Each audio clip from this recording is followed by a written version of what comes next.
Hello, friends, and happy 4th of July from Trade Ideas. All right, let's get right into the trade of the week. This week we are looking at a interesting company. Real quick, I'll show you the website. App Harvest. All right, we've all heard what's going on and the difficulties of growing food with fertilizer and feed costs. App Harvest, APPH.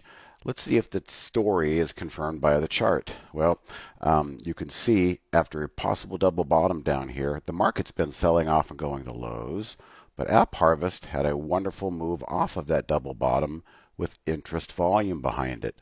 Well, as to be expected, a nice 5-day pullback, just kind of pulling back here, and then what we get is a really nice looking bottoming tail candle. Let's zoom in on what I mean by that. This bottoming tail started the morning off very difficult, probably running a lot of market stops down here and getting people out, the point of pain, and then bouncing back up and closing strong with a nice green candle. So this is what we would call a nice reversal candle, which makes sense after a nice big run, pull back, test the key moving averages, and ready to go, we hope.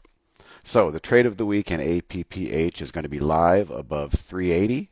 And if it triggers, what you don't want to happen is this red 20-day simple moving average coming up behind and then giving the price back. As you can see right here, we did test it on this day Friday, and it held. So this is going to be our new risk management test line. So a different way of making food, indoor greenhouse technology, bringing to agriculture. Sounds like a perfect story, and the chart starts to seem like it wants to confirm that story here. So you're always welcome to sell half if you wanted to at the 200-day moving average. That's what I like to do. And then hopefully if this works, just let the second half run and see if you can get a nice little investment going there. All right, everybody, good luck. Happy 4th and manage risk.